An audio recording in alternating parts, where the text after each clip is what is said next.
From the 915 to H-Town, from the Panhandle Plains to the Valley, and everywhere in between, this is the 50/50 Podcast, powered by College Promoters USA. Join me, Hector Cano, as we cover the Texas high school club and college soccer landscape, along with an inside look at the college soccer recruiting scene. The 50/50 Podcast is a platform about the people and for the people who are dedicated to the beautiful game. College Promoters USA, founded and located in San Antonio, operates as the only family-owned college recruiting company in Texas that brings a truly professional, local, and face-to-face approach to area high school student athletes and their families. If your son or daughter is serious about college athletics, call them at 210-494-6363 or visit collegepromotersusa.com anytime. College Promoters USA, the best investment a parent can make in their high school student athletes. Here we go. It's another edition of the 50/50 Podcast, powered by our proud partners, College Promoters USA. College Promoters USA, they are America's premier college prep program and high school student athlete marketing service since 1997. Located here locally in the San Antonio area, you can find them in the Ventura Plaza Shopping Center. You can also find them on social media on Twitter at SATX Recruiting, as well as on Instagram at College Promoters USA. And you can also get more information on what they're about and the many awesome things they're doing on their website at collegepromotersusa.com. My next guests, they are the head men's and women, the coaching staff, right? The heart and soul of the soccer coaching staffs at Caddo Mills High School. They are Clint Kimsey, the head men's soccer coach, and Mike Campbell, the head women's soccer coach of the Caddo Mills High School Foxes. Coaches, how are you? Doing great. Yeah, Thank you. Doing good. Thanks for asking. Thank you for being here. Excited to have you all on. You guys decided to go all out. We got the step and repeat background here going on behind you. I love it. I love it. Big things going on in Caddo Mills. There you go. There you go. So, and in speaking of backgrounds, really quick, before we kind of dive in, because we're going to really pretty much dive in and start talking all kinds of stuff. Just give us briefly a little bit of a background on each of you on where you've been and how you got to Caddo Mills. Go ahead. No, ladies first, I feel like, because you're the girls' side, right? Yeah. Girls side. All right. Again, Mike Campbell. I've been here in Caddo Mills for my 8th year. I started coaching here as a football coach. Fortunate enough, I've lived in this area for the last 15 years, coached soccer at various different levels, but started here with the youth program. And fortunate enough, 5 years ago, or this will be the 5th year, we've been able to start a program here at Caddo Mills High School. So it's kind of how it all started. So I'm a little newer to the Caddo Mills soccer landscape, but thankful for it. I actually started my coaching career in Oklahoma. I was at Edmond North High School for a couple of years, and then I found my way down to Texas. Got back to coaching a couple of years later after I finished up my degree. And I actually started as the head women's soccer coach at Quinlan Ford High School, which is neighbor to Caddo Mills. So they don't hold it against me, which is good. And then this is my 2nd year on the boys' side here at Caddo Mills, and really Coach Campbell, the godfather of Caddo Mills high school soccer. He's a big reason why I made the switch, and we've just been kind of been pals since then. And it was never beat him when we competed against each other as coaches. But hey, the boys scrimmaged girls last year, and we did beat them in the scrimmage. So, So the Godfather, you got to give me a little bit more background on that, Mike. I don't know what he's that name. I have no idea what he's talking about. It's something I basically recently made up. He's been around, Caddo Mills soccer, I think, since the beginning. And I think that there's a lot of pride in that, even though he wouldn't say that. He's a very humble guy, but very quick to brag on him and what he's done for the programs. So, well, it was exciting when I was asked probably 6 years ago, almost 7 years ago, when the process started, getting all the research, doing the groundwork to get soccer here in Caddo Mills. And like I say, I'm privileged to be able to, be part of that and building a program that, we can be proud of. So when maybe when Coach Kimsey gets out of line a little bit, do you kind of hold that all-time series record over him? Do Absolutely, 100%. Remind him just about daily, I think. So All right, awesome. So thank you for that. Appreciate the background info there. And like I said, excited to have you all here today. And we're going to cover all kinds of stuff today. So let's start with I don't know if you all have heard. There's a pretty good sized tournament going on right now in the Middle East. Right now in one of the countries there, Qatar, whatever you want to call it. Whatever is the preferred name, the correct name. I've heard just about everything. But your thoughts on the World Cup so far? I think they're playing soccer, and I think they're playing it in Qatar. So there it is. Yeah. So a couple of things. I think I actually had a couple of points I really wanted to talk about. So I was excited to kind of talk through it. But obviously USA, did pretty well in group play. I mean, didn't lose, didn't concede an open goal either, which is great. I thought Matt Turner looked fantastic in goal. I was a goalkeeper background, so I love watching them play at that high level. I think that we shouldn't have drawn against Wales, and just some things. I think as coaches, we watched the game a little bit differently, but thankfully, even at the high school we were at, it was on in a lot of classrooms. I mean, kids are talking about, so I mean, there's random kids coming up to you saying, oh, hey, I'm really interested in soccer. And so I think it's great for the game and growing. Sadly, the USA lost, obviously, Netherlands 3-1 over the weekend. And I think that we had some bright moments in the tournament, but I think that overall making it to the group stage was good. But I think feel like a lot of us think that we probably could have done a little bit better. I think we have a great core group of players and just figuring that out, but it's easy to kind of backseat coach. I mean, we're not Coach Berhalter. And I think that he made decisions that he made based on lineup subs for different games. And so we're not there. Me personally, and I'm biased, I'm a big fan of Daryl Dyke. I know him from my time coaching actually at Edmond North High School. And of course he was hurt before the World Cup and getting back to that. But he's a phenomenal player. I think he could slot into that number 9 role in the US team. But again, bias from my time as a Husky. Shout out to Coach Waugh over there, still doing things, 3 state titles and still coaching. So love him. He's a great coach. And then, that's kind of thoughts.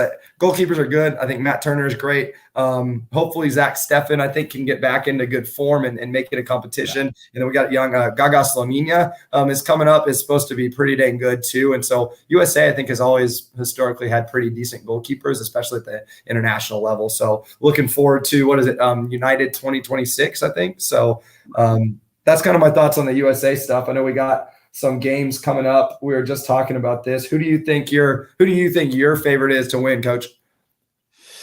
Yeah, I keep going back and forth on that because there's the clear kind of obvious ones.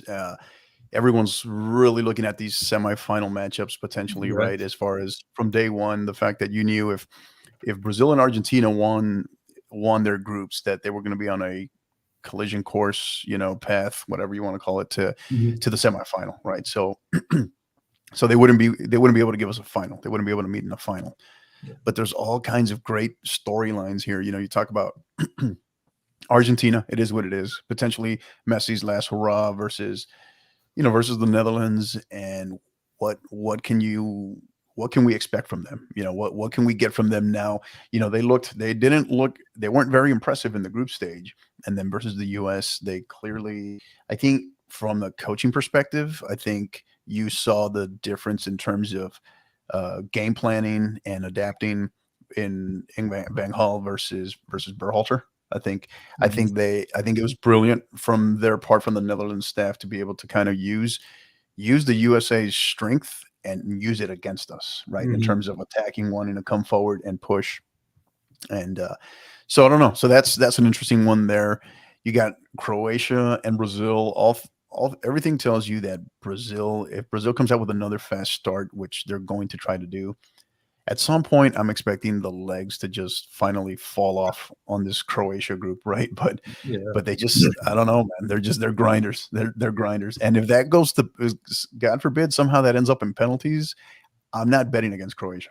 And I think they looked good in penalties versus Japan. I was bummed. My wife and I literally were watching the Japan game versus Germany when it was 1-0 Germany. And then the Japan goal, and we were going crazy just because it's so easy to get psyched about it. And then the second goal, Japan upset Germany. So we're okay, hey, USA, but we're going to kind of support Japan as well. Just, be excited about that as the underdogs. And then we saw them with the other game. I think the Japan game they played, who did they beat? And was it Spain, right? Yeah, Spain. They beat Spain 2-1, didn't they? And that one was on.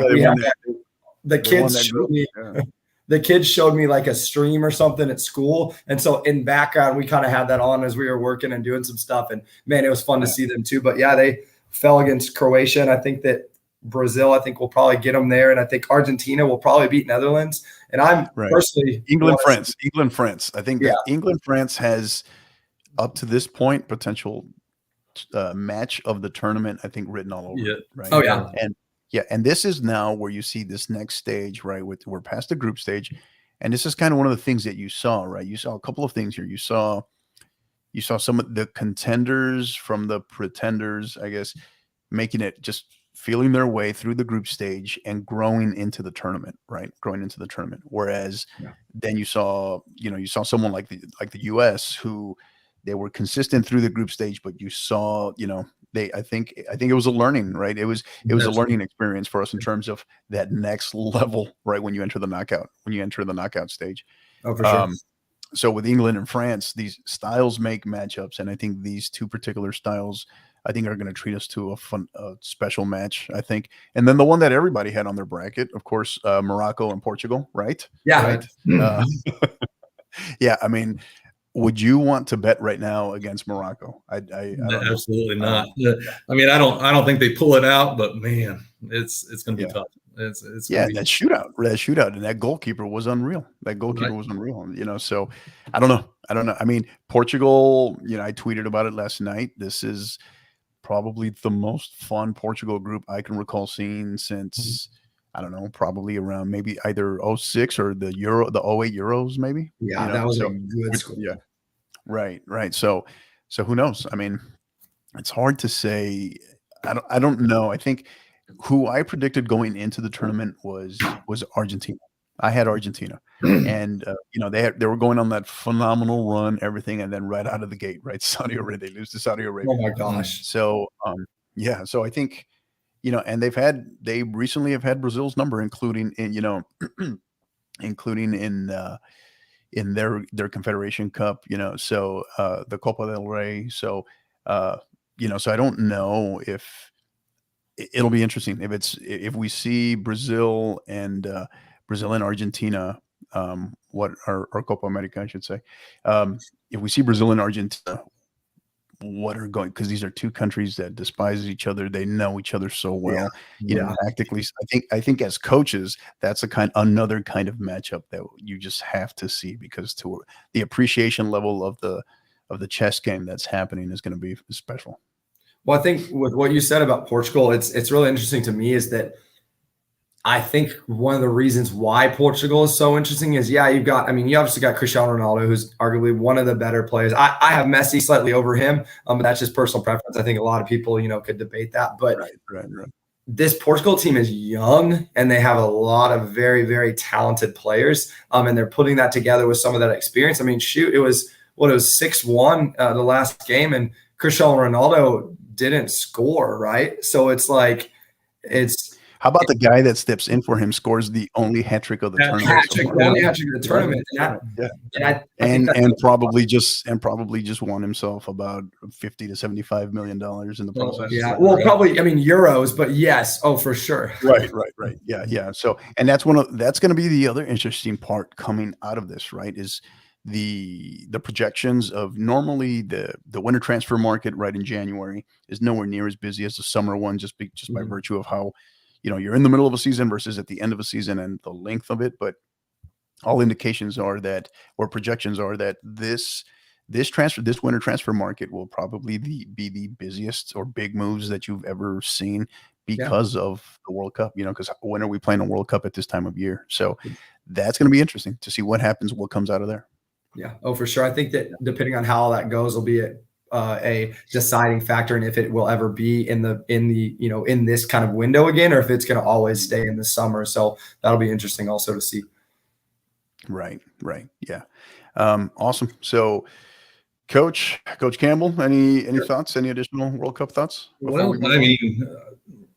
with my record against Coach Kimsey, I'm going to go with Brazil to start with it. So I've got Argentina, so we'll see. Maybe I can try to even the score a little bit. So right, yeah, awesome, good deal. Yeah, I don't know. I guess I want to say, my heart wants to say Argentina, but I mean, now could you imagine? Let's just say this plays out somehow, right? And this is a lot of what ifs, but could you imagine if somehow we end up with Argentina and Portugal in the final? That'd be, Could you Stories imagine apply that? right It'd be cool. themselves. Yeah, So that yeah. would be fun. Could you imagine that? Yeah. So, all right, awesome. So as we transition here, coaches, tell us. So my understanding, Mike, you, Coach Campbell, you were recently at the TASCO, Texas High School Soccer Coaches Convention in Galveston. Is that correct? Yes, I was. Yeah. Yeah, I Okay. was. Awesome. So tell us a little bit about your experience. What was that like? What stood out to you? What were your takeaways? Well, been there the last 3 years. It has been probably one of the best conventions I've been to. Not only, I mean, you go there, you have the field sessions and just some great speakers, some great presenters that you can always take something away from them. My outlook when I go down there, if I can learn one thing that I can bring back to my program, definitely worth it. And every year I've been, it's been the case. And this year, there was 2 or 3 things, that I'm going to implement in my program, and I think it's just going to help us, tremendously, especially on the defensive end. Some where we struggled a little bit, but some good ideas, some good drills to run. The networking there is awesome. And you get to, and I know we're going to talk about Texas High School Coaching Association Convention here in a minute, but when you go to the TASCO convention, you're there with all soccer coaches, so right. We all have this common purpose to be there, and it's just amazing, who you get to talk to, the vendors, they're all soccer vendors, so it's nice to be there and just be in that crowd. We're going to give a plug to Soccer Innovations. Oh, yeah. Soccer Innovations been good guys. Jeremy Elder over there. Shout out to Soccer Innovations. Great. It does a great job. He's a good guy. Awesome. All right. Shameless plug for Soccer Innovations. I love it. Got to support them. There you go. Awesome. So I have some of their stuff, good stuff. They put out good stuff. So in that, Coach Campbell, and particularly since you've mentioned the last 3 years, what, and I'm curious to get your take, because I don't know if you know, but like we were there this year covering it. It's the first time Tasco's had has had a podcast there. We were covering it, got to sit down and interview on camera, probably, I think maybe 7, 8 coaches, maybe 9. And then, but off camera, probably spoke with probably about another 300 coaches, maybe. Right. And so it was great for us to, a lot of lessons learned, a lot of good things in terms of going forward. Hopefully, if Tasco will still invite us and have us as their guests, a lot of things that we kind of have planned in the future when we cover it. But I'm curious because I spoke with so many coaches and I picked up on some trends. So I'm curious from your perspective, especially since you've seen it over the last 3 years, what stood out to you about this year? What seemed different about this year compared to the previous years? Well, this year, I think probably the biggest thing that stood out is last couple of years. I know we had, from the Houston Dynamo there, but this year we had some great speakers from like the women's side of soccer, and I thought we had a great combination of men's and women's side, to represent. I'll put a plug in there too for Coach from Baylor University. I think she did a great job. Took a lot from what Coach Leonard. Yes. And so I just thought they had a good selection of people to talk to learn from, and it just wasn't one-sided. Boys and girls sides were represented very well. So. Yeah, I agree. It seemed very well balanced, and I think the big thing that stood out to me, the more conversations I had with more coaches, especially coaches that have been there, going there for a handful of years. Yes, obviously impacted by COVID, but without a doubt, everybody kept telling me that the amount of coaches that were there this year is what really stood out. From the on-site registration, I mean, you had people registering Friday midday, in Right. the middle, halfway through the convention, people were still registering, which is Right. pretty phenomenal, right? So from that perspective, I think what I always say is when you go to these, what's worth the price of admission in itself, right? The price of membership, registration, whatever you want to call it, is where the biggest learning, in my opinion, happens is, as you nailed it, is in the networking, right? Is being Right. able to bounce thoughts. You meet new people, bounce thoughts and ideas, some of the things that they have to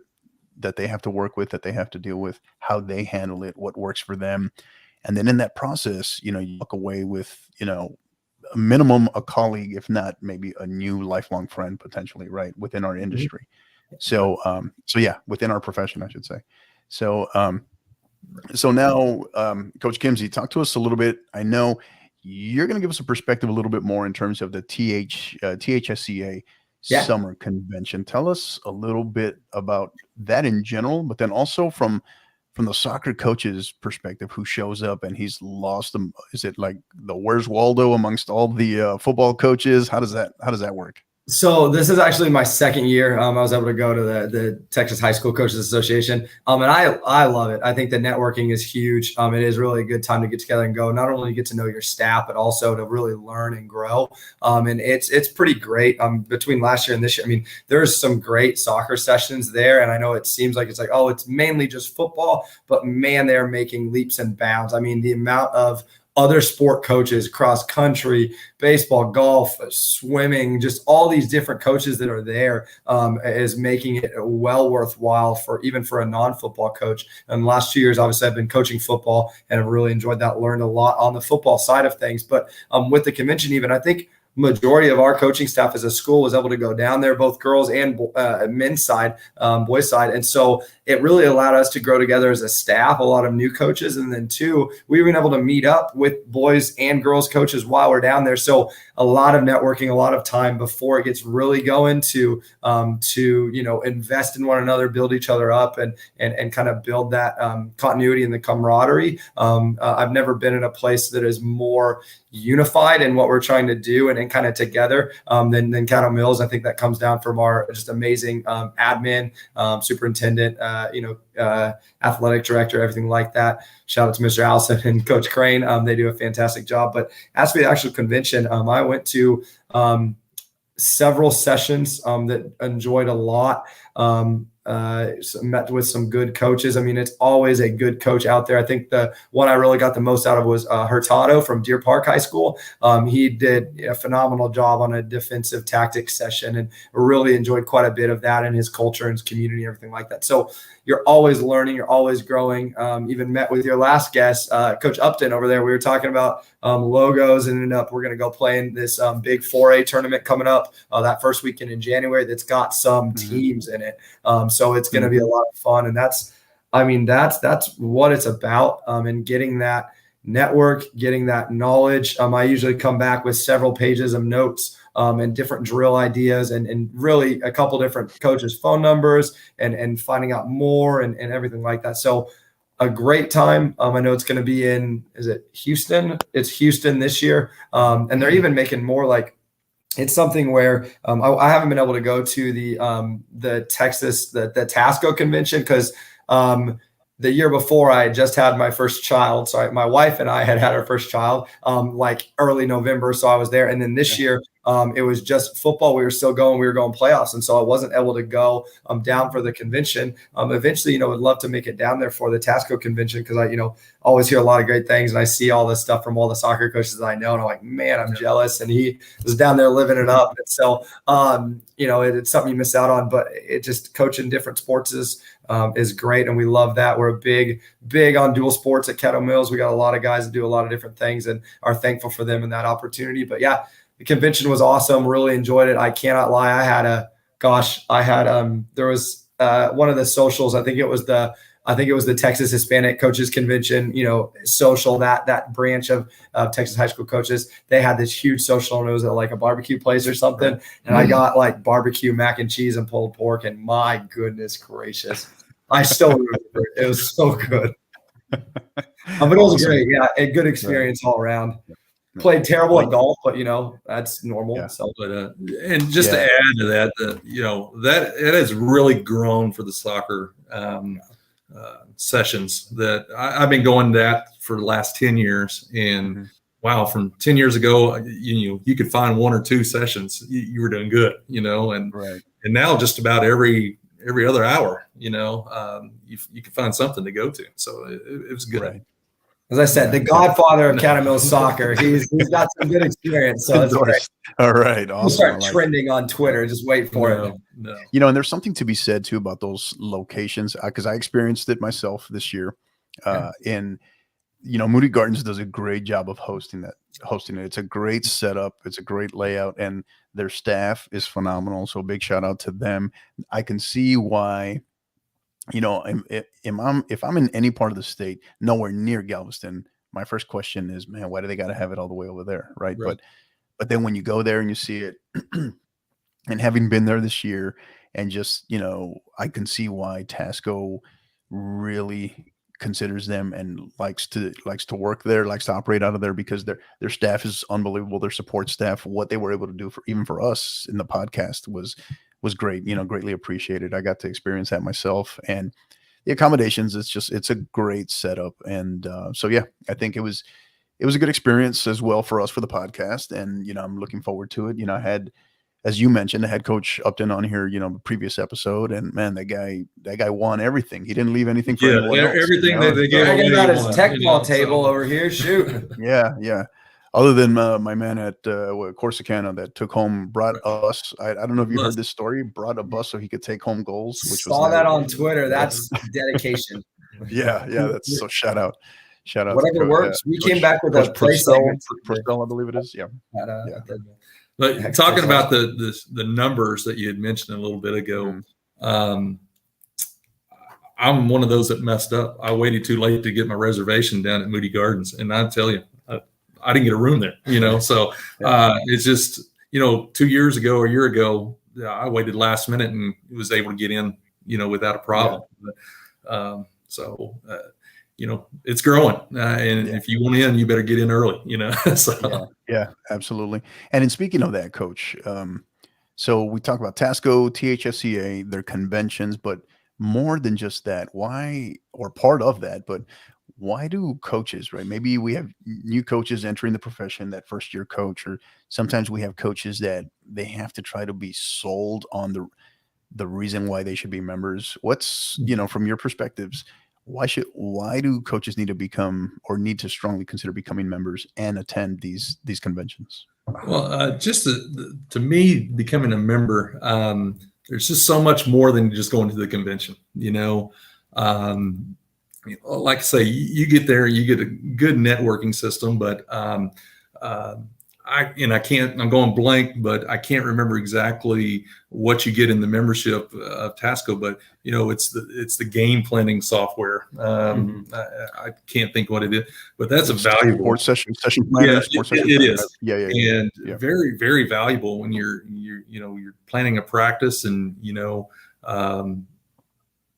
instead of trying to draw this stuff out, there's thousands and thousands of different drills and things to go through that, you can go through the library. It's just a lot there, and very beneficial, Well, even on the football side of things, the Texas High School Coaches Association, so there's a big push there to make that, again, not necessarily a football club, but make that really inclusive for all sports. And when you join there, I think you pay the fee or whatever. And then you also, as you're joining, you're like, hey, I'm joining as a member for the year, and hey, I'm attending the clinic as well. And so it's both. And the same thing with Tasco, you can do that at the same time, I think, can't you, with the login? But I don't know, I'm confused why, because as a young coach and a newer coach, I feel like I would not see any reason why I wouldn't want to be part of that program, even if I am paying, even if I have to pay with it for my own money, where most school districts are great in the fact that they'll pay for that membership for you, as long as you're coaching for them. So I guess it's hard for me to wrap my head around why you wouldn't want to be a part of that, because they're just fantastic organizations. And I think they do things the right way. I think Tasco is growing. I think the Texas High School Coaches Association is growing. I know even the Texas High School baseball coaches, whatever they were, the coaches or baseball coaches coaches I think are just getting ready to go to that, and it's a big deal as well. So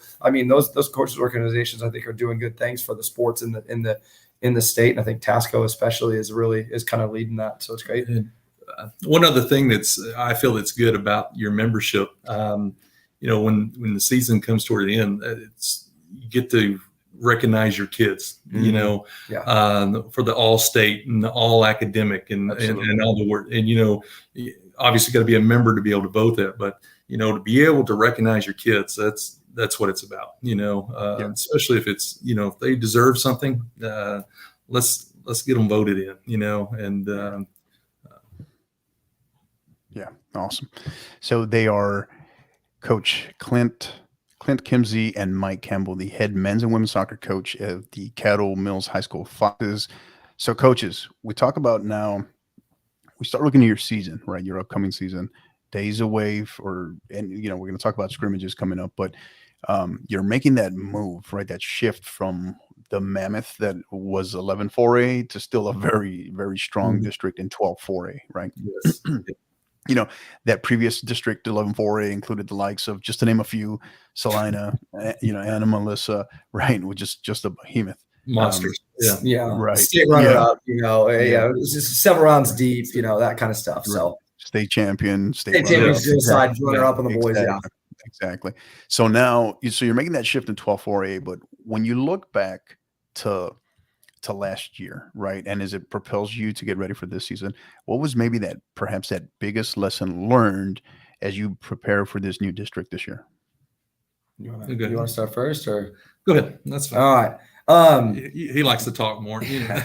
Well, just I do talk quite a bit, but I'm thankful for that. Thankful I found a place that puts up with me. So, I think last year's lessons, man. Last year was tough on the boys' side. Honestly, we learned a lot. I think year one, I was big. I was really trying to focusing on establishing a unique and a culture, kind of a continuity and a kind of a family brotherhood aspect to what we were trying to do, and went through a lot of growing pains regarding to that. And I think learning that in that first year was huge, just because we dealt with a lot of adversity, a lot of different things. Man, it was, a lot of things that really were growing opportunities, I'll say the least, in that regard. But I think we learned a lot, and I've already seen kind of improvement to this year. In year two is really now we're going to gear up to compete in a competitive district and go and try to compete with, those top teams in our district. I think arguably you're probably, on the outsider looking in, I think you're probably looking at Community and Sunnyvale as two pretty tough teams on the boys' side, at least in our district. But I mean, Kaufman, Kemp, Maybank, I think those are other solid squads as well that we're really going to have to watch out for, being, at Caddo Mills, because it's a lot of the times it's like, man, it's kind of like the NFL. Just about any day a team can get you, whether you're a Salina or a Melissa, or whether you're, a smaller school or a smaller team. It just depends on the day and what your guys are doing. So for me, on the guys side, at least now looking at this, we're looking at moving from year one of kind of building that culture and that continuity to, hey, it's year two, and we're now going to compete and try to go and win a district championship, all in due time. And as it continues to grow, next year and year after that, we want to advance farther in the playoffs, others, and start making, start having a conversation about state. I mean, that's kind of the level you want to get to, but it's a process. And I think we definitely learned that last year. And so I think that's allowed us to really hit the ground running here in my second year, and allowing us to grow quite a bit with the younger team that we had from last year moving into this year. I pretty much returned my entire starting varsity lineup. And it's just, I think it's going to allow us to go be really competitive this year. And we're serious about that. That's why we're going to play, several tournaments. We're going to Salina's tournament. We're playing in Sulphur Springs tournament, with is a who's who on the guys' side of playing teams. And we think about 8 out of 10 of our non-district opponents are several round playoff teams. And some of them are even Lether Enforcer, top 10, top 15 state ranked. So a lot to look forward to as we adjust and continue to advance in year 2 of me as the head coach, but also as a young program, year 5. And as we kind of get back to talking about a young program, year 5, I'll turn it over to Coach Campbell so he can talk, about his girls side of things, because they are obviously in the same district, but then have, one additional team because Quinlan Ford doesn't have a boys team. So I'll shoot it over to him. First of all, really glad to get rid of Coach Adams and Salina. Last 2 years, I know he'll appreciate that. Yeah. Last 2 years, I've had to play them 3 times. But very, very, very tough district that we came out of, glad we had the opportunity to play them this year. Losing 3 seniors, one that was hurt most of the season last year, but had 2 great players that we really depended on. And impressive lineage. This year, the biggest thing that I'm getting out of the last few years is we really depended on those 2 seniors. And this year, if I had to go back, I wish we had a few more girls with a little talent that we could have had, that we developed more. This year I'm fortunate enough, that the replacements and some girls that's come up that are freshmen, a couple that's moved here this year, we're going to be more balanced, and I think that's going to be great for us in the long run. We're going to have girls that can come off the bench and play, and that's what we haven't had in the last few years. So, let's talking about this new district. I really think you're not going to have that top dog, like Salina and Anna and Melissa, but I really believe that this new district we're in, we're going to be all on a pretty even level, playing field. So it's going to be tough every single game. There's not going to be one game that we're going to go win this one tonight. If we don't show up and play, good things are not going to happen. So right.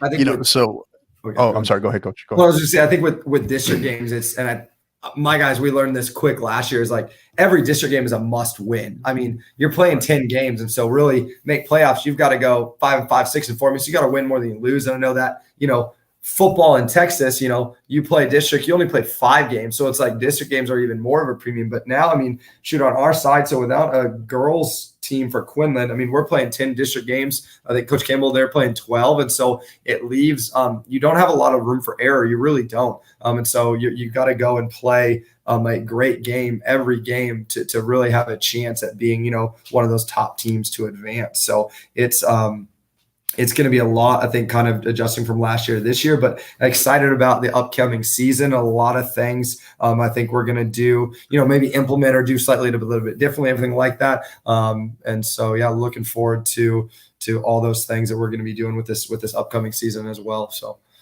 yeah. Well, without revealing, obviously, we don't want to give you hey, lay out a scouting report on yourselves to us here, right? But give us maybe a name of a player. Let's highlight a player, someone that we don't know about yet that you think everybody will know about by the end of the year. Okay, I'll go with one. Jenna Gilbreth, on the girls' side. She's a sophomore this year. About 3 weeks before high school season started last year, in a club game, or I believe maybe practice, I don't know, but tore ACL. And unfortunately, she was gone the whole season. Had surgery, and man, she's looking good. I really think by the end of this year, as long as things stay healthy, a lot of people are going to hear her name. And nice. There's going to be a few. Makes for a great comeback story too. Yeah, right? Absolutely. And but I think that's going to be one of our big names for the year. So yeah. As for my side, on the guy side, there's a couple I think I could probably I want to mention. Bentley McDaniel. He's been a fantastic player for the program. I think he's one that everybody does kind of already sort of know in this area. But I think really there's two.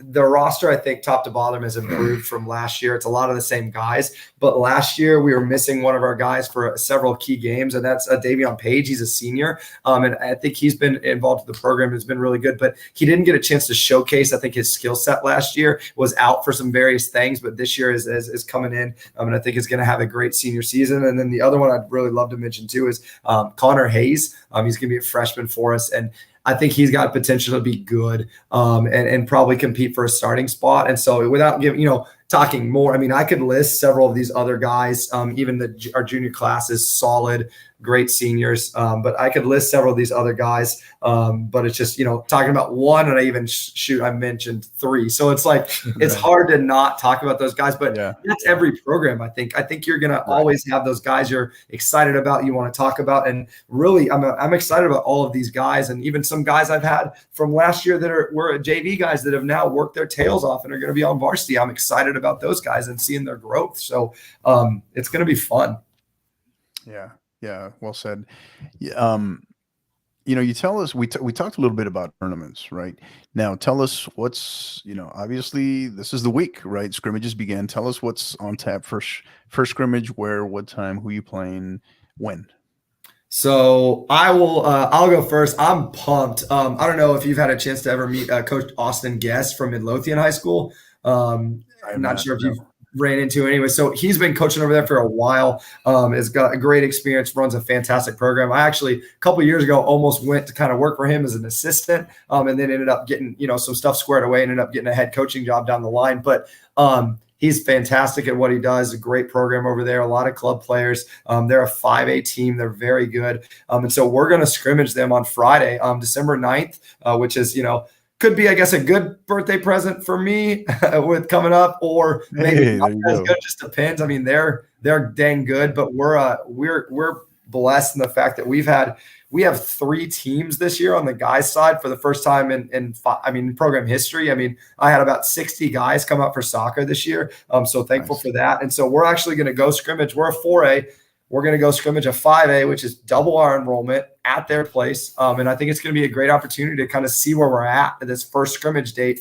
And so that's when I've been circled on my calendar really since we were able to put it on there, last springtime, and looking to go over there and play them and give it everything we can and kind of, see what's what and learn and grow from there. And it's going to be a good game. We play, freshmen / JVs, we play JV, and then we play varsity. So it's going to be a lot of fun. I know you guys play on Friday also, right? Yeah, we're going to play Friday also. We're kind of doing a little 3-way scrimmage Friday. We're going to be playing Farmersville and A+ Academy. Now that Farmersville has been taken out of our district, it's a great opportunity to drive 10 minutes down the road. So,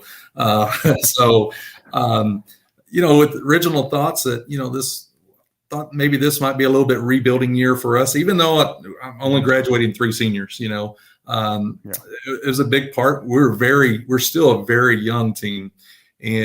But the more and more we practice every day, I'm like, wow, I don't think it's a rebuilding year. I think we're going to be okay. And so really excited to get over there and to be honest with you, I haven't made my final selection of who's varsity and who's JV, it's going to be a great opportunity. I have several kids just that are really surprising me this year that I want to see them play before I make that decision, so we're going to take a big squad over there and see who can battle it out, Yeah. Awesome. Great stuff. You said that's also Friday night, right? Friday night. Is that right? Yeah. In Farmersville. Yes. Farmersville. Awesome. Well, good luck to the both of you. The big thing I would say is this, right? When I was previously, what I've always said when it comes to scrimmages, but I would share this all the time when I was previously on the UIL side, the golden rule, the main rule with scrimmages, first and foremost, above all else, is don't get hurt. Don't lose anyone injured, right? That's the big one, right? From there, it's like we walk away from there. It's lessons. What I used to tell my athletes is like, hey, this is just a glorified opportunity to go out and practice against someone else other than the same people you've been seeing for the last several weeks and months, right? So, and you get to test out. You kind of get to test out under certain pressure, right? see what you have to a certain extent, right? But Yeah. there's nothing but good that can stand to come from scrimmages, even if it doesn't go your way, right? Right. Even so, Absolutely. because you're gonna start to learn what you have. Well, and I even remember, so last year was my first year, obviously at Caddo, and we actually went, and I had a connection at Red Oak High School, and we scrimmaged Red Oak, which is a 5A, and we scrimmaged their JV and then kind of their freshman team, because we only had 2 teams last year, and we were able to, we tied their freshman team, and then we were actually able to, our varsity was able to beat their JV team, and I know it's a JV team, but that was super encouraging, kind of first action last year, and so kind of to even come to this year now and be thinking really like, hey, I think we've improved a lot last year, and through and into this year. Like I said, it's night and day difference. I think from day one last year to day one this year, and I mean, even last week talking to the guys at practice, I mean, the level of continuity and the consistency, the communication, even, and just a high energy, good attitudes. It's all positive, encouragement, talking to each other. It's not like, hey, you suck, because I think that can happen a lot at practice, especially early on in the season as you're getting touches back and everything. And so I'm excited to see that, on the field, especially against a great team and a great opponent, and really looking forward to see, what the guys can do in the first action against people that are not us. As Coach, I was talking to Coach Upton the other night, sorting socks. He was literally like, you can only scrimmage your JV so much. You can only, play against each other so much until you're like, okay, I got to go play somebody with a different colored jersey on. So it'll be good. Right. Yeah. Well said. This one I've been asking as of late to a lot of coaches I've been speaking to. So I'm going to put you on the spot here. Finish this sentence. The 2023 season will be a success if. Go for it. The 2023 season for the Caddo Mills soccer program will be a success if we finish high in district, qualify for the playoffs, and win a playoff game. First time in school history for either of those latter 2. Nice. Very specific. I like that. For the girls' side, we're kind of last 2 years been fortunate enough to make it to the 3rd round. Okay. Unfortunately, met Salina 2 years in a row again, so if you're going to get beat by a good one, so fortunate of that, but we had to have some high goals, we finished last year in 4th place, in our district. And, like saying, we still made it to the 3rd round. So we're going to have to fight to get in the playoffs. I mean, it's not going to be easy, but we're ready to win a district championship, Yes, and I think that's our first goal. Let's shoot high. We're determined we're going to go to the playoffs, but district championship would be great. That's what we're looking for. And Coach Campbell, I know you mentioned you're young, but I know in terms of your veterans, your returning players, there is something to be said coming out of that district that you were in last year, right? There's going to be a lot of lessons learned, right? Yeah. So all right. They are Coach Clint Kimsey and Mike Campbell, the head men's and women's soccer coaches of the Caddo Mills High School Foxes. Coaches, one last question for you before we get ready to segue over to our next segment. In your perspective, right, as long as you've been around the game, right, how has from everything from what you've seen, from the coaches, from the style of the game, even the coverage, right, how has the sport, how's the game of, the sport of Texas high school soccer, how has it changed in your eyes, in your perspective, your opinion, in maybe the last 5 years? Right. Well, in the last 5 years, wow. I mean, it's just amazing at the schools that's added soccer.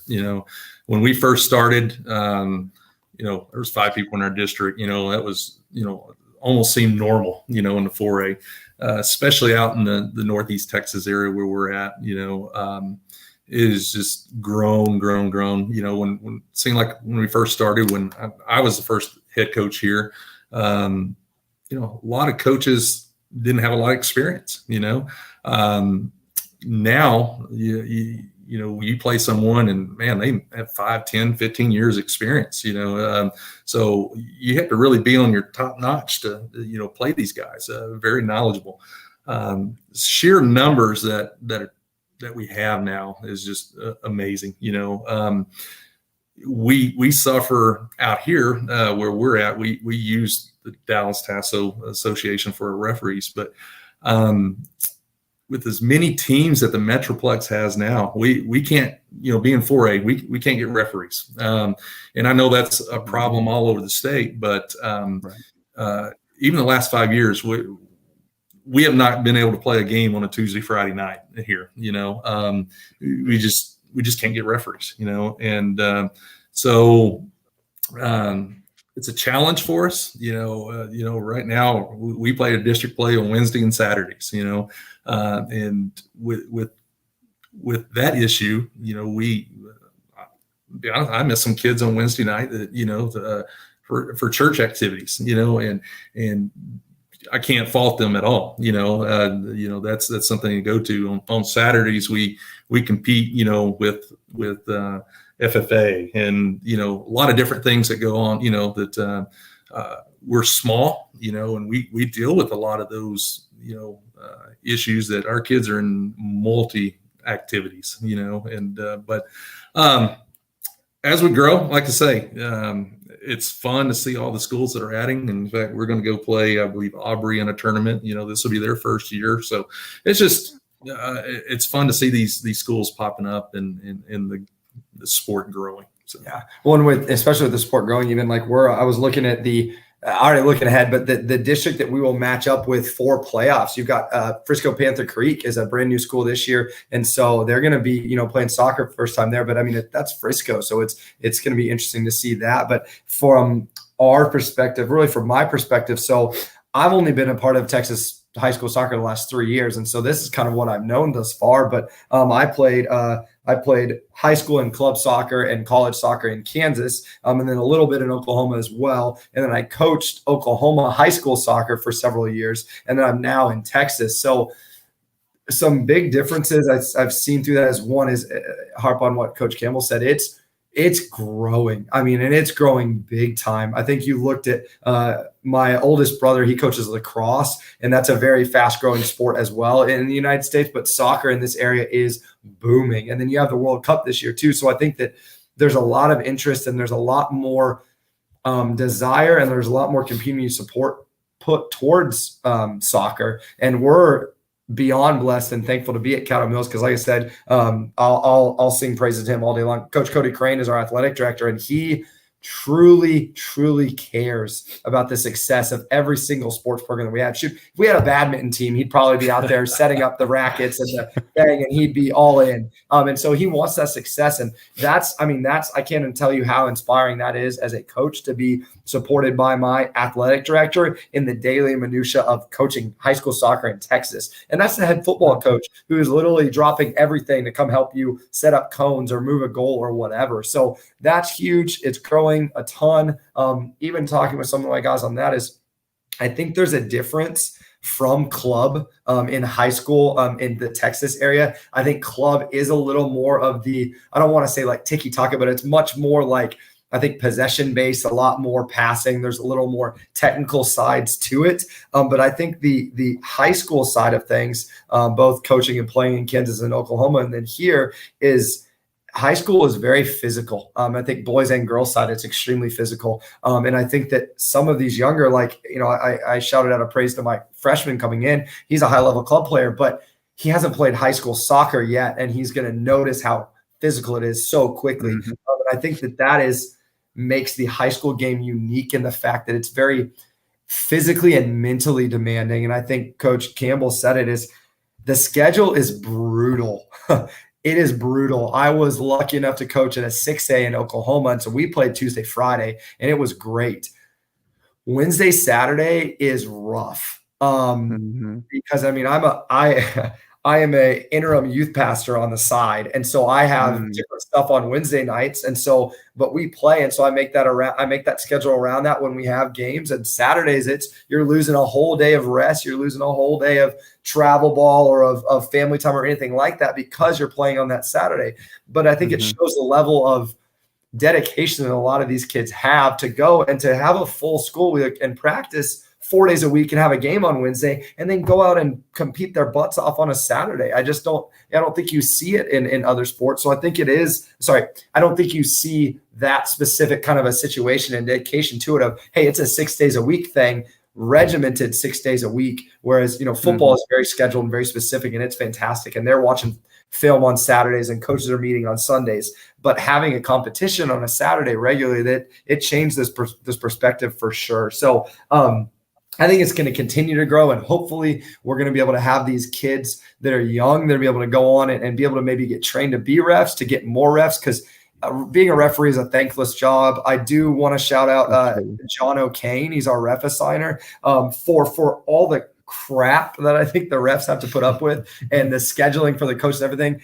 He is awesome. So big props to him. I think he does a fantastic job. And I think the other guy is Carlos. I'm sorry, I'm blanking on his last name. But John O'Kane is the one that works with us specifically. And he's reffed some of our games. I've literally talked with him in person, and he, I think, does a great job. And it's just one of those things where it's good to put a face to a name because a lot of those refs, it's just a ref. And so if there's an AR on my sideline, I want to be able to talk to him. I want to know what's going on and be able to communicate. And I think that hopefully we continue to grow and develop our referees, because right now it's getting to almost a tipping point as to where the referee situation is across the board in all sports. So yeah, absolutely. It's excuse me. It only highlights the importance of we can't play the game without them, right? Or just look at the number of adjustments that you all just highlighted that have to happen because of the number, right? The shortage.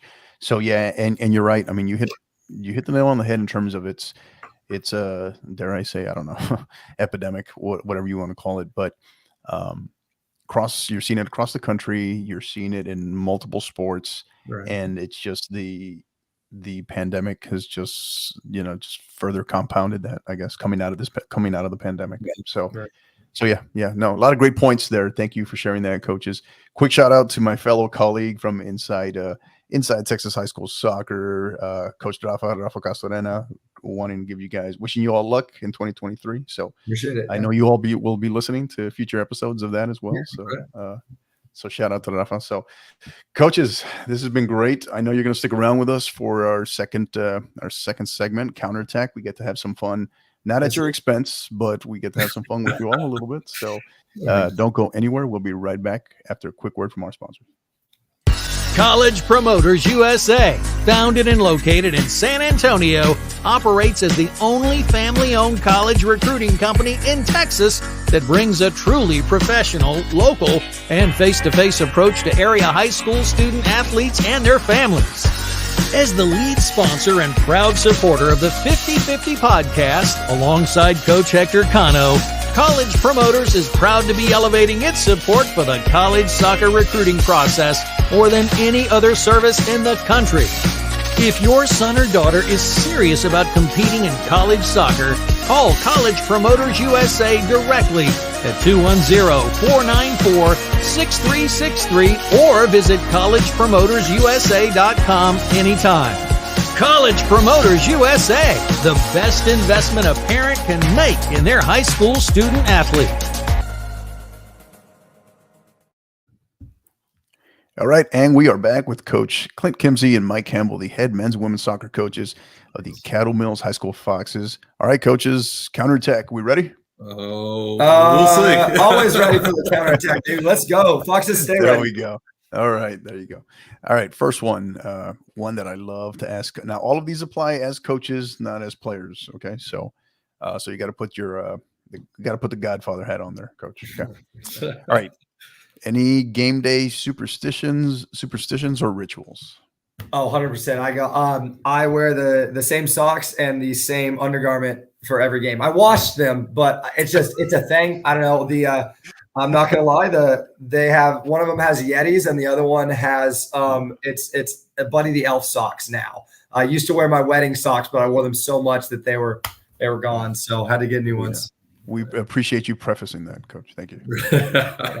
So same thing. I'll wear the exact same outfit, game until something unfortunately doesn't go right. However, I do wash it also. So it's not dirty, but even if it's hot or cold outside, if I had a jacket on, I'm wearing the same jacket, so Right. it could be 90 degrees, but that doesn't happen very often. But same here. Yeah. It's funny. I talk with enough coaches, ask enough coaches that question. And they're just coaches dressed the way coaches dress. They don't care that much. The moment you ask them that question, they turn into divas and want to talk fashion. They want to talk all this fashion. I don't know what it is. That's because you've been dealing with Coach Upton from Sulphur Springs, and that's what it is. So you gotta. Well, no, he's too busy winning everything. That's so just a fun fact. Oh yeah, tell this story. This please. guy right here, first Bail year on me. that we played against each other, in his district matchup, Big rivalry district matchup. He tried to go all fashion on me, like, let's suit up. And, Oh yeah, suit and tie. I was in the whole thing. He shows up in a suit and tie. I'm like, no way. Shirt and not jeans, but he was in I had sweats. He was a t-shirt and sweats, and we talked about this all week. And it was like, I was like, yeah, Coach Campbell over there is gonna wear, a suit. I showed up to the game in a suit and a tie. I brought a freaking cooler for my girls with orange slices and juice boxes for halftime, and it was just like he was in shirt, and then and I'm just like, gosh almighty, I look dumb, but it was for the kids. I could not. Yeah, at my current school, I have this conversation with, my men's varsity soccer coach. I have this conversation because he dresses like that, and I tell him, Coach, I can't do that. If you've ever seen the football movie Necessary Roughness, right? That final game, yes, the coach at halftime, right when he's giving them that speech, and he starts ripping all the suit off. That would be me. That would be me on the sideline 2 minutes into in the first half. So right. You're very rigid. Not a lot of movement. Not gonna happen. Yeah, right. That was the one game. I think I did it a couple of games in Oklahoma, but I usually won those games. So down in Texas, probably not going to put a suit on again. So at least not at the game day. So yeah. All right. Next one. Song you are embarrassed to admit you like. Gosh, I don't even know. I'm really not embarrassed to admit any songs that I like. I'm a pretty big One Direction fan. No complaints there. A song that I'm embarrassed to admit I like. Gosh, I don't even know. I don't even listen to music hardly ever. I'm in the weight room. We'll go in the weight room, and I'll be honest with you. There's stuff that's playing that our girls, they're just going crazy about. And I can't even understand the words. I don't even know what we're saying. So I guess that's the old part of me. So. The correct answer there, Coach Campbell, is that you're too busy just listening to the 50/50 podcast. There you go. We'll do that. All right. Okay. We'll move on here. All right. So, morning person or night owl? Oh, night owl. Night owl all the way. Really? Okay. I honestly hit my snooze 3 or 4 times every morning. I just I don't like getting out of bed. But once I get going, it's hard to go to bed. At night. So, man, it's honestly kind of a tough question. I would probably say night owl now. More recently, my wife would say, like, I hit snooze quite a bit, and it's hard to get out of bed as well. But I'm kind of a weird person. I can, like, if I'm getting going and I'm getting out of bed, it's like, let's start the day, and I'm ready to go. But I just have a lot of extra energy. But I think recently I'd probably say night owl because it's, practice in the morning, practice after school, a full day of teaching, kiddo, one on the way. Like it might catch up with you a little bit. So I'd say more night owl just because you got a little more time to do some things you need to do. So night owl is probably my answer. Yeah. I think the more coaches I speak to, I realize it's obviously I don't think I'm in the minority in this. Is we often tend to operate and get more stuff done, stuff that we need to work on for the next day or for the week, when pretty much everyone else has gone down, right? The rest of the family is asleep, and that kind of turns into the productivity time. Yeah. Yep. Yeah. So. Yep. All right. Next one: memes, GIFs, GIFs, whichever, or emojis. Which one? Oh gosh. Man, I don't have social media, so it's hard to. Probably emojis for me. That's the easiest one. I'm old school too. I don't have a lot of. I probably use go to emoji. Go to emoji. There you go, Coach Campbell. What's the go-to emoji? Oh, The one- mainly just the thumbs up, Yeah. So Yeah, I think thumbs up. There you Yeah, go. it's a big one. We use a lot of the fox and the soccer ball, Right. obviously. But thumbs up. I use a lot of the like monkey over the face one, and then the like crying, laughing one. Those are usually connected. Yeah, either the thumbs up or holding the head, So one of the two. Oh man, I should have sent him the picture of you holding your head. That would have been great. We'll send one to you. We'll email it to you later after the show. There we go. Absolutely. Favorite and least favorite. You can't say your team. Favorite and least favorite soccer team. Like just in general. Yeah. Any level. Any league. Well, USA, but Sporting Kansas City. I grew up in Kansas. So Sporting Kansas City. And honestly, I just don't know why. I don't like Manchester United. That's just me. Good man. Yeah, I knew you were a good man the moment I saw you. I just feel like they're so hyped up. And I feel like Manchester United is kind of like the New England Patriots. And so it's just like, it's just hard for me to get behind them. Of course, now I think they might start getting, more kind of a younger generation of fans because they've been kind of underperforming for a bit. So they might be viewed more. I think Man City is starting to be more of that, top dog in that rivalry. So, they've we'll kind see. of swapped roles there. Yeah, they've swapped roles. I think so. But I think Ten Hag, I think if they're patient and depending upon what happens, if they're bought, if they're purchased by a new owner and they're patient with them, I think he's going to turn them around. Yeah. Right. So that's the big thing though. You're always on the hot seat with that club though. So patience is the one thing you don't have.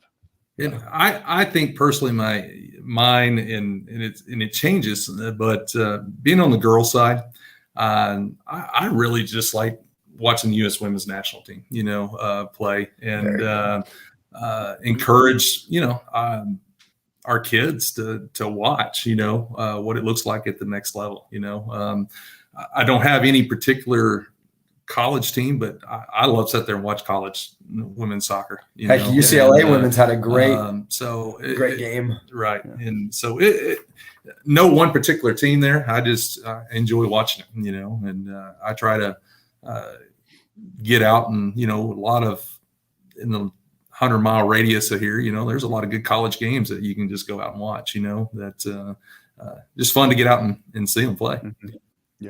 Yeah. It was last night. So we had a game last night, non-district match. And in the middle of our game, I'm sitting there on the sideline talking with my coaching staff. We probably spent about 2-3 minutes in the middle of our game talking about the UCLA UNC final and that play right with the goalkeeper. Completely forgot we're in the middle of coaching a game, right? And we're talking about another game instead. So that was pretty funny. Well, and congrats on the win, but you guys 4-0 last night, right? Yes, sir. Thank you. Yes, sir. Hey, good job. Yeah. Glory goes to them. It's the losses fall on us, but the glory goes to them. That is very accurate. Yeah. Yeah. So, and I got to agree with my man Rafa here, who's on here. Is very much, you look at, this is my team of teams as well. Is we're both Real fans, so I thought I'd share that on there. So good deal. All right, next one. One thing, you all are each respectively, right, appointed soccer czars, or let's say you're soccer czar and assistant soccer czar here, right, in America. Soccer czar, right? I'm assistant. There we go. Yeah. I'm more of the Robin to his Batman. Honestly, rank has its privileges. I think at default goes to the Godfather, right? So, all right. Wow. What would be the first? You got the first move you have to make to try to you'd change soccer in America. What would be the first move you'd make tomorrow? Wow. Anything goes.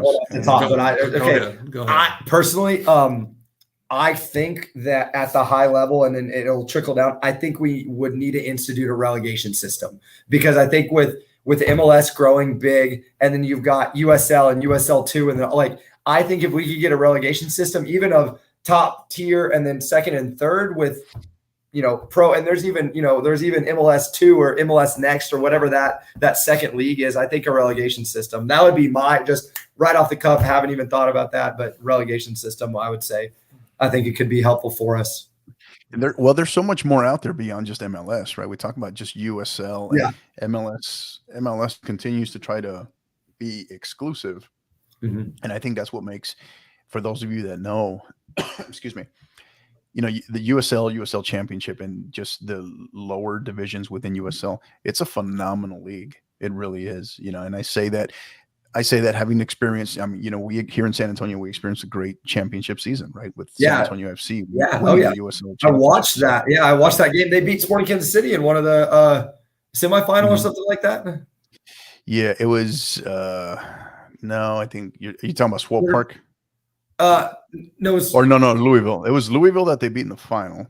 It was quarterfinal, I think, maybe, or semi. I think they beat Sporting Kansas City. I remember watching the game. It was they lost in penalty kicks, I believe.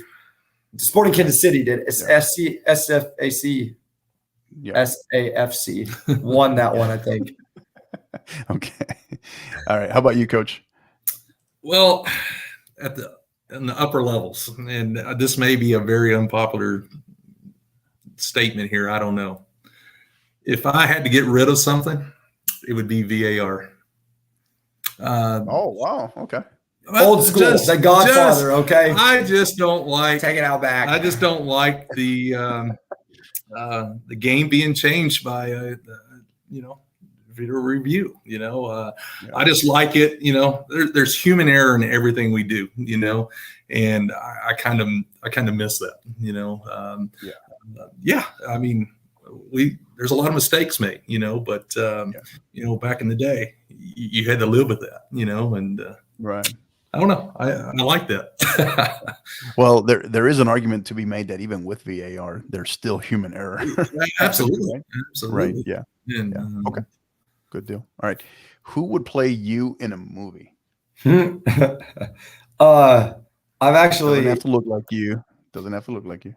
Well, I've actually gotten this before, and kids have talked to me about this. I think like Adam Sandler, but like that's exactly what I've been told for me. Okay. I mean, and so I'm almost thinking I was about to say like a younger Adam Sandler. So maybe it could be he and I could star in the same movie, and we could, Adam Sandler could maybe play vice versa, a young coach, and then slightly young, you trying to call more me young, more young. Young and more young. You see how we work that? Catching that old statement there. Yeah, young and more young. Yeah, I think it's just because we're very generic looking. That's who. Yeah. Was going. Hey, he had a great movie. That recent movie on Netflix on basketball, right? As a scout. Yes, Hustle, right? Very good film. Movie. Yeah. Great movie. Really good. Enjoyed that a lot. I thought it showed a lot of depth for him. And really, and this is, I know, sorry, we're on a soccer podcast, man. I thought the lead in that Juan Gomez, or I think is what is, I'm blanking on his name, but the lead did really well. The guy playing the Spanish basketball player, right? But man, I Minnesota Timberwolves. I was born in Minnesota, but their first round pick from the year or two, he plays the kind of the jerk in that movie. And I'm like, I hate this guy. I mean, he did such a good job in soccer podcast. So I'm getting distracted, but man. No, you're good. I was the one that brought it up. So no, you're good. But great movie. We went down that rabbit hole with Adam Sandler. So man, what I'm realizing is you really had to, put in some frequent flyer miles to get down to Texas, right? I heard Minnesota, Kansas, Oklahoma, and now you're here. It's funny. It's funny. Everybody talks about Texas. They're like, I wasn't born here, but I got here as fast as I couldn't. I don't know necessarily I would say that because it's just like everybody loves the state of Texas. But if I would have known that my wife was waiting for me down here, I would have been running, all the time. I mean, Forrest Gump style the way down here. But then again, I think God's timing is everything. And I think that, brought me here at times such as this. And I don't know if my wife would have been interested in me, 6 months or a year before she met me. So just thankful for God's timing in that for sure. For sure. Absolutely. All right. The most pivotal question of them all. Uh-oh. King Kong or Godzilla? King Kong. Godzilla. Godzilla. But I'm talking like the Godzilla movie with Matthew Broderick in the early thousands is what I'm talking. Godzilla. I don't know. I've been feeling the ones as of late. I think I have that argument all the time. It's like he's a prehistoric, radioactive lizard, gigantic lizard versus. I mean, King Kong's he's just an ape, man. That's all. That's all he is. He's a really big ape. He's a really big. He's just an ape, man. He's just an ape. I don't know. I'm team Godzilla all day, so that's why. There you go. I'm always curious to see where everyone goes with that. Yeah. So, all right, next one. Something you discovered about yourself during the pandemic. maybe, or you found, or something you found during the hobby, something, when kind of everything had to really come to a screeching halt, something you discovered about yourself? Can I share something I discovered about my wife, or does it have to be about me? I don't know, man. I don't know about, not if you want to remain married. No, I'm not. It's not. It's a good thing. She's ridiculously good at Mario Kart.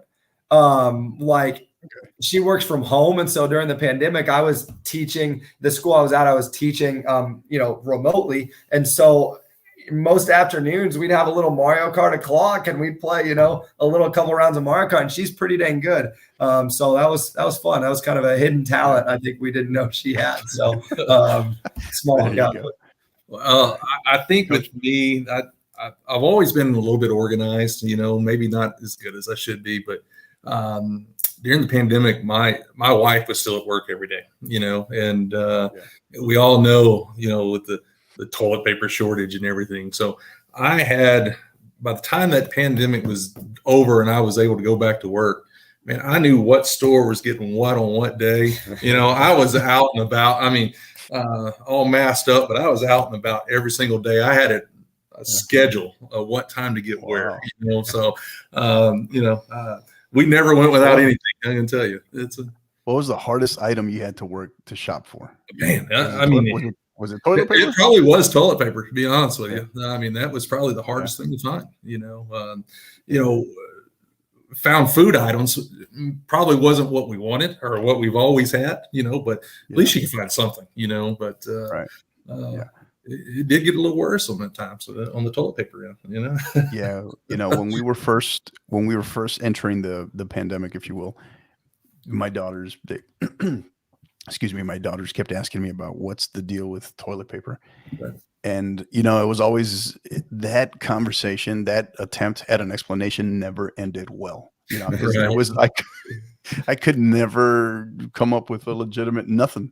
I had Everybody poops. That's it. Yeah. But I was just, I don't know why. Yeah. I don't know. I have a counterattack question for you though, because shout out to Coach Swinson, the silver fox around here, as we call him. We had one of those teacher talks in the hallways outside the classroom one day, and we got into the conversation about wipes or toilet paper. So are you a wipe guy or a toilet paper guy? I know that's real personal, but this is a whole new level of conversation on the 50/50 podcast. Definitely a first. No, obviously traditional, so to speak, but I will say this is, having been a retired operator, retired Air Force veteran, having spent a lot of time in downrange, there were times just, we talk about combat baths, combat showers, where the only thing you could clean up with were wipes, period. Like there was no shower, there was no running water. It was just wipes, So I'd like to say that, I don't know. I'm a chameleon, I guess. I don't know. There you go. That's how I would respond to that. Hey, well, I appreciate you and your service, and appreciate the graceful answer to my new question for the podcast. There you go. Yeah. I'm going to turn that one around and start asking it to everyone just to see how they respond. All right. Speak every language or talk to animals. Superpower here. Gosh, I would go every Keep in mind you're a soccer coach. So the initial thought is, hey, I'd love to be able to be fluent in Spanish, but honestly, I got to go talk to animals. I mean, that'd be pretty dang cool. And then two, I could ask that bird, hey, what's their practice look like? What do I need to be prepared for? You know what I mean? So animals would be pretty cool. So okay. Yeah. Coach. Definitely talk every language, So, I think we've all have been in a situation before where you don't know a language and someone sitting there talking about you, and so it would be great to be able to, understand what they're saying, So no matter where you go, you know what they're saying about you, So I'm sticking with animals. Awesome. Foxes. All right. Foxes are. Nice plug. There you go. All right, final question, and you got to be completely objective here. All right, scale of 1 to 10. 1, you are just god awful. 10, you are the standard. How good or bad of a driver are you? Are we saying 1 to 10 and 5 is average? Yeah, 10 is just the standard, is like DPS, DMV standard versus I'm gonna 1 go is with just you need to 6. have your driver's license. I'm gonna go with 6. 6. Yeah, Okay. I'm gonna go with 6. I think I do a relatively pretty good job. When it's just me in the car, I can be negligent is not the right word, but I can be distracted easily. But when I've got the family in the car, when I'm driving the bus, I'm much more like locked in, if you know what I mean. Or if it's just me, I'm kind of, oh, hey, checking out the trees. But when it my wife and child in the car and a bus full of kids, I'm like 10 and 2, like checking the mirrors, that kind of stuff. So. Right. Yeah. Well, me personally, I think I'm about an 8, but don't ask my kids and my wife that question, okay? Because you're definitely they provide some of the input. They provide some of the input. It's funny when my wife and I drive together, and we usually go in her car. She always drives. She calls it. It's my car. I'm driving. The older I get, I kind of enjoy sitting over there on the passenger side and, get a nap in if it's a long trip. Yeah. So, so I don't mind her complaining about my driving. If It's a reverse psychology, I guess. That's right. That's right. There you go. Awesome.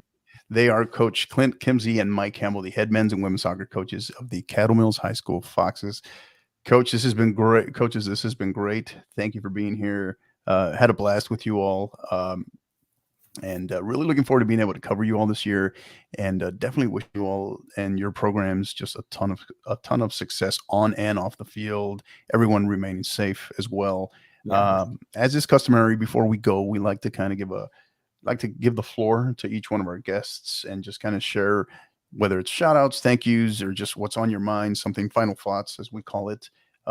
So go ahead, floor is yours. Yeah. Well, I know Clint has a long list here. And not long. I just have a lot of people to thank, so I just want to. Yeah. But if I'll go through a few real quick and let him finish up, if that's okay. But do I have to prepare the Academy Award wrap up music? I'll keep it quick. But right. I do really, really, really want to thank our administration here. Luke Allison, our superintendent, man, he's just been wonderful. Coach Crane, Cody Crane, when he first came here, I was here in Caddo Mills when he came and took over as our athletic director. We couldn't ask for anybody better, to lead us. Be honest with you, he probably wish I wouldn't mention this, but last year we were getting ready for a district game, and we have our whole field was covered with ice, and I'm out there trying to determine if we can play on it. And Coach Crane drives up, and we work for probably 3 hours scraping ice with shovels and everything. Completely to get our field covered, get it ready for a game, on a Saturday afternoon, but I don't know how many athletic directors, to be honest with you, that would go out and just do that, so again, great person. And I'll leave it alone after this. Our girls athletic coordinator, Skylar Camacho, again, very, very supportive of every one of our girls on the girls side. We have a great administrative staff here. And like I say, I don't know what we do without them, but like I say, Clint's got a whole list here that are very, very important people, for us. They're great, and he's got a list of everybody that's helped out. And I will give one more shout out for my team parent, Brandy Ringer. Man, that lady does everything she can possibly do to help run, practice, to get people to work our concession stands, when we need it. When we have host tournament, she gets our hospitality rooms together. I have several other ladies that help, but man, she is wonderful. So I'll let Clint go on with his 522 people. Not nearly that many. Man, it's not often you get the opportunity to really give shout out and praise and affirmation to just great people that we have in Caddo, because there's just so many. But first off, obviously, huge shout out to God and Jesus Christ has made a huge impact in my life. So thankful for him. Throw in Pastor Chris Blanchett at Paradise Baptist Church. But I will try to go through quick. It is a long list. Coach Crane, I've said this before, I'll say it again. I will literally follow that man to the moon without a spacesuit. I mean, he is that kind of person to work for. Coming in new, especially new last year with football, and never really have coaching football at a competitive level. Man, and I'm kind of now attached to kind of his coaching tree on the football side of things, and just beyond blessed for that. Mr. Luke Allison, I swear to you, we went to summer middle school football 7-on-7, and he's there supporting our middle schoolers playing baseball catch with his son, like at this event. So not many superintendents are there at that many things. He's coming to soccer games at sub-zero temperatures as a superintendent, and that's huge. Big shout out to Coach Mike Campbell, godfather of Caddo Soccer. That's going to stick. He's a big reason why I'm here. When I was at my old school, he and I had the opportunity to compete against each other, and I felt like I learned a lot from him, and I think I learned something new from him all the time. And so I'm thankful for our relationship, and for how much he's helped me grow, and just really beyond thankful for you and for bringing me to Caddo Mills. Wanted to give out a huge shout out to our booster club, Caddo Club. Corey Cole is the president. Our concession guy, Carl Butler, is amazing. I mean, I swear he works a full-time job. We have almost the best restaurant in Hunt County at our concession stand. I'm not kidding. Oh, wow. If you come out there and get a hot dog or anything like that, it is outstanding. Top notch. Yeah. Might have to go out there for cover a game sometime, guys. You need to come out. Oh, for sure. All of our soccer parents and families in Caddo, for sure.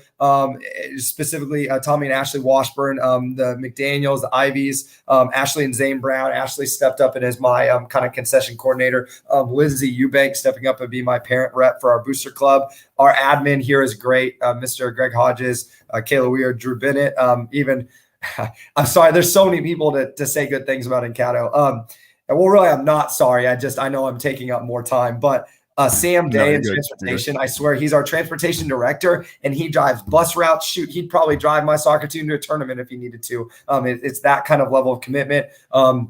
Big thanks to Colton Claxton, our equipment guy. We know that delays are not him, and that sometimes is, shipping and everything like that, but he does a wonderful job in keeping us geared up and everything. A new basketball coach here. We have Coach Jamal Aneen. He has become a very good friend of mine, very close with him. We work side by side with off-season, Coach Chad Kinney, as well as the baseball side. All the football coaches, specifically Coach Welch and Coach Simpson, who helped me out with a little bit of soccer last year, and Coach Richardson as well, do a phenomenal job. Very thankful for my new assistant coaches, Coach Skylar Walker and then Coach Preston Washburn. And then last couple, real quick, is a student lent me some AirPods that I did not use, so appreciate her. Pete Rowe is our IT guy here in Caddo Mills and does a wonderful job. He gave me really solid advice before my interview here, so thankful for that. Gosh, sorry, I'm almost done. Well, I'm not sorry, but I am almost done. Jerry Winfrey has done some photography for us the last few years. He's even coming out now. His son doesn't even coach here anymore. He's going to come out tomorrow and take some photos for us, so we appreciate him. And then lastly, and I probably should have started with this, but a massive thank you to my wife, Marissa Kimsey. She is amazing. And I could not, I'll cry just thinking about, I could not do life without her, and extremely appreciative of her. Thankful for our beautiful daughter, Dara. And then we've got another baby on the way that's due in July. And so it's very exciting. We joke around as little CJ Clint Jr. I think it's going to be a boy, but thankfully, we're looking forward to, a healthy, happy baby. So, and then just a big shout out to you, Coach. We just thank you so much for having us on. Like I said, I know it was Coach Campbell was saying it's a lot, but a lot of those people are the same people on his side too. And then one I forgot to mention is even Mr. Jason Wallen, principal at Quinlan Ford High School, where I started my coaching career in Texas. He believed in me from there and gave me that opportunity. And then I switched over to Caddo Mills, and he and I are still, on good terms, and still he wants the best for me. And so it's just, man, there's so many good people in this area. And I think that's why I think ultimately your podcast is going to end up being so successful and continue to be so successful is because you're getting a chance to talk to these coaches in different areas that get to showcase their program, talk about their kids, talk about these people. And that ultimately is going to lead to the growth of the beautiful game in Texas. And we are beyond blessed to coach it and to be a part of it. And that's really what it's about. So, yeah. I have no idea how I follow that, but I will attempt to. So that was exceptionally well said. But no, I think you're absolutely right, Coach. I think that one of the things I immediately picked up on just in our correspondence over the couple of days is just and then through social media, of course, is the vibe. Certain communities, you can just kind of tell there's a great vibe and everyone is all in with each other. Right. And just the support and the great vibe. And as I was mentioning to you all when we were in the green room before we actually went live, is that's one of the things that I really love about just, and obviously 4A is as low as we go in soccer in this state. But that's one of the things, and just in general, same thing with, whether it's high school football, but in this case, soccer is our sport. Why I love covering, these communities, being able to meet these coaches, and just so that it's not just 6A, it's not just 5A, but even at your level. And if you're a coach, maybe you're a new coach, or you don't see, you can't see it right now in terms of the success, or it's like, is what I'm doing making a difference at my school when I'm in, the 4A classification, and maybe we've been struggling to get out of the cellar within our district, right? It's just keep faith, keep grinding, and know that, and take some pride in being part of this, being part of, this profession, right? Our craft in terms of growing the game and being a soccer coach, being a high school soccer coach, a Texas high school soccer coach. I think that's one of the big reasons why we continue to push and grow that hashtag, right, of TXHSSOC for Texas high school soccer. And really that's the genesis of the podcast, is to unify, the state, to unify the coaches, the student athletes to take pride in, the coaches to take pride in terms of what we're trying to do here. So, and as I mentioned in my last podcast or last episode with Coach Upton, is that we're not, soccer's here, soccer's not going anywhere. And, we can have our piece of the pie too. And I think we're here to say that we want a bigger piece of the pie. Right. So, so thank you for what you all are doing. Great shout out to all of, your entire community, that Fox's community, Caddo Mills community, because I think we appreciate your support of the podcast as well. And we really appreciate you all being on here. And, for my final thoughts really quick, going to make this one quick, is everyone's getting ready to launch with scrimmages starting, in less than 48 hours, really. Mm-hmm. So wishing everyone the absolute best of luck. Again, stay healthy. Don't get too high on if you have some early scrimmage season success, right? And don't get too low either if it doesn't go your way. Right. It's the whole point of why they're called scrimmages, right? And we said that main thing is, hey, first come out healthy, and then take the good and reflect on the bad, and then you just come right back to work. So wishing all of our programs, 4A, 5A, 6A on both sides of the house, wishing all of you much success, staying healthy as we start getting ready for the holiday, the upcoming holiday season as well, making sure that everyone is of, healthy mind, body, and spirit through the holidays as well. And then that we see everybody returning to their campuses after the holidays in January. So, because I know it can be a tough time sometimes for some people, right? So, right, yeah. But we appreciate you. Any final plugs? Where can we find more information on your programs before we go? Oh yeah. So we've got we're on Twitter is a big one for our district. I know we're on Facebook as well. Caddo Mills, all that stuff. But the Twitter for the boys soccer team is going to be at CMHS Fox Soccer. It's all lowercase, all one word. CMHS Fox, the animal soccer. And then our girl side is really simple. It is the exact same handle. Instead of Fox, it is lady. So it is at CMHS Lady Soccer. And then we have an awesome athletics program as well. Our whole athletics program is at Fox Unleash. So FOXUNLEASH. And then we have the at CM Lady Foxes. And then lastly is at Caddo Mills High School. That's going to be Twitter. And then we do a lot of stuff on Facebook and that kind of stuff too. But I mean, man, we've got about 5 or 6 other social media handles we could give you, but it's just being part of the Caddo Mills community. And so as you kind of get invested and you start to follow one, you end up following 12 or 15 because there's just a lot of community support. So we just appreciate it and have appreciated the opportunity to be on the podcast. Right. Absolutely.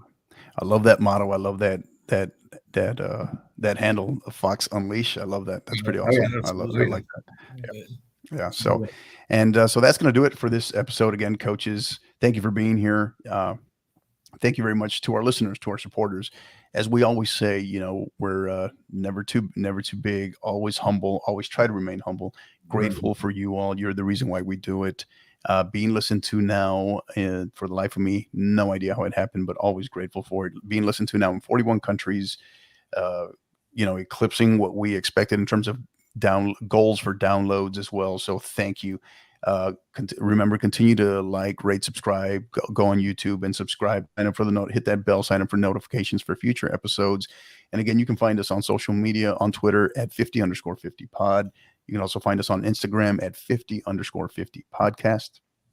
And then you can also find us on YouTube. You can go on, it's the 50_50 podcast, or just look that up. You'll find us there. And we are also now on Twitch as well. So, and the last plug I kind of need to tell you about our partners at Gipper. They're doing phenomenal things on the social media side we partnered up with them with graphics about 6 months ago, and it's everything that we do is pretty much exclusively working through them. So we appreciate that. And Gipper is the way that schools, athletic departments, ADs, and coaches create world-class marketing content. Join over 2,500 coaches and ADs that use Gipper and create high-quality visual branded graphics for your program. The best part, anyone can do it in seconds on any device without needing any design experience. And they now have launched their mobile app, their cell phone app, which is phenomenal. So listeners of the 50/50 podcast, you can receive 10% off any first-time Gipper purchase. That's an annual purchase, right? You can get 10% off of that. All you got to do is visit gipper.com/partner/5050 to learn more. Again, that's gipper.com/partner/5050. So, coaches, that's going to do it. Thank you again for your time. For our listeners, you're the reason why we do it. Thank you so much. And until the next time, keep downloading and keep listening. All right. Thanks. Awesome. Thanks, for Coach. listening to the 50/50 podcast, powered by College Promoters USA. Help us continue to grow by liking, rating, and subscribing on all major podcast platforms. And don't forget to follow us on Twitter at 50_50pod, on Instagram at 50_50 podcast, as well as on YouTube at the 50_50 podcast. Until the next time, keep downloading.